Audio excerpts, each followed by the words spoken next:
எல்லாருக்கும் வணக்கம். நம்ம பல நேரங்கள்ல மத்தவங்க கிட்ட பேசும்போது, ஒரு சில விஷயங்கள மறைக்கணும். ஆனா, உளறிருவோம். எத சொல்லணும், எத மறைக்கணும் அப்படிங்கிற விவேகம் நமக்கு அப்ப இருக்கறதில்ல.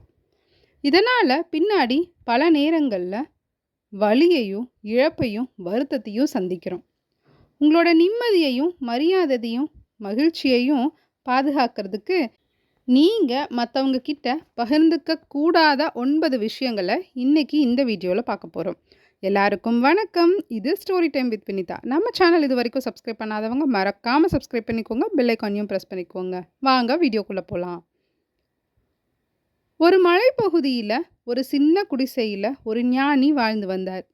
அவர் ஒரு காலத்துல நகர்ல புகழ்பெற்ற உளவியலாளரா இருந்தவர்.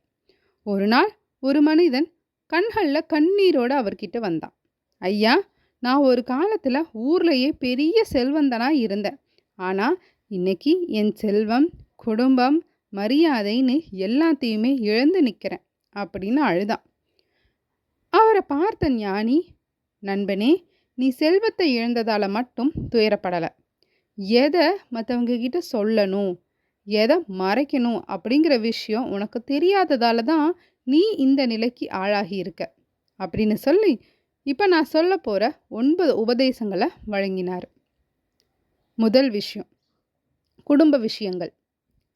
உங்கள் குடும்பத்தில் நடக்கிற சின்ன சண்டைகள்லேருந்து பெரிய சண்டை வரைக்கும், இல்லை ஒரு பிரச்சனை எதுவாக இருந்தாலும் ஒருபோதும் உங்கள் நண்பர்கள்கிட்டயோ உறவினர்கள்கிட்டயோ பகிராதீங்க. வெளியாட்கள் உங்கள் பிரச்சனையை தீர்க்க மாட்டாங்க. மாறா அதை கேட்டு வேடிக்கை பார்ப்பாங்க. மனசுக்குள்ள ஒரு சிலர் சந்தோஷப்படுவாங்க. கணவன் மனைவி இடையிலான ரகசியங்கள் எப்பவுமே வீட்டுக்குள்ளேயே இருக்கணும். 2, வருமானம் மற்றும் செல்வம். நீங்கள் எவ்வளவு சம்பாதிக்கிறீங்க அப்படிங்கிறத யார்கிட்டேயும் சொல்லாதீங்க. உங்களோட வருமானம் அதிகமாக இருந்தால் மக்கள் பொறாமப்படுவாங்க, இல்லை உங்ககிட்ட கடன் கேட்பாங்க. இல்லை கம்மியாக இருந்தால் உங்களை மதிக்க மாட்டாங்க. உங்கள் துணையை தவிர மற்றவங்க கிட்ட இதை மறைக்கிறது நல்லது. 3, ரகசியங்கள். இன்னைக்கு நண்பனாக இருக்கிறவன் நாளைக்கு எதிரியாக மாறலாம். உங்களோட கடந்த கால காதல் இல்லை ரகசியங்கள் உங்கள் துணைக்கிட்ட பகிர்வது கூட ஒரு சில நேரங்களில் ஆபத்தானது. அது பின்னால் உங்களை காயப்படுத்த இல்லை உங்களை மிரட்டுறதுக்கு பயன்படுத்தலாம். 4, கடந்த கால தவறுகள் மற்றும் எதிர்கால திட்டங்கள். கடந்த காலத்தில் நீங்கள் செஞ்ச தவறுகளை சொல்லி வருந்தாதீங்க. அது உங்களோட நற்பெயரை கெடுக்கும். அதே மாதிரி உங்களோட எதிர்கால திட்டங்களை முன்கூட்டியே யார்கிட்டையும் சொல்லாதீங்க. கண் திருஷ்டிப்படும், இல்லை உங்களோட எதிரிகள் உங்கள் திட்டங்களை தடுக்க முயல்வாங்க.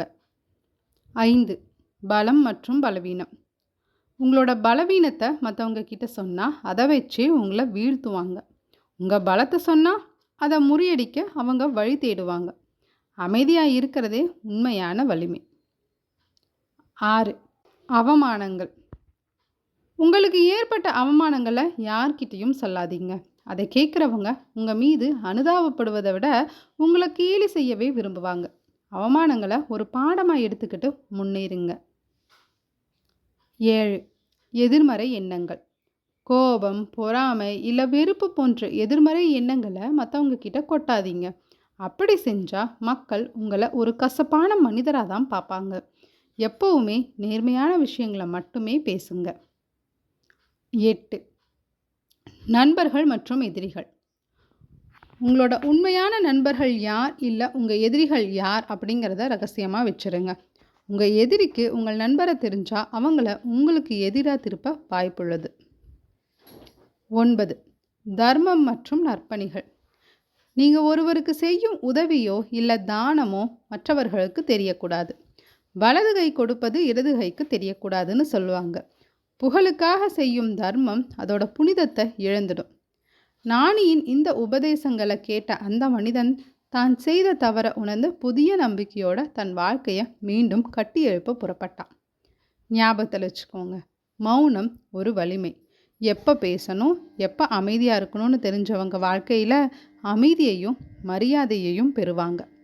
இந்த கதை உங்களுக்கு பிடிச்சிருந்தா மறக்காமல் ஸ்டோரி டைம் வித் வினிதா சேனலுக்கு சப்ஸ்கிரைப் பண்ணிக்கோங்க, பெல் ஐக்கானையும் ப்ரெஸ் பண்ணிக்கோங்க. இந்த வீடியோவை உங்கள் ஃப்ரெண்ட்ஸ் அண்ட் ஃபேமிலிக்கு ஷேர் பண்ணுங்கள். ஸ்டோரி டைம் வித் வினிதாவிற்காக நான் உங்கள் வினிதா. நன்றி.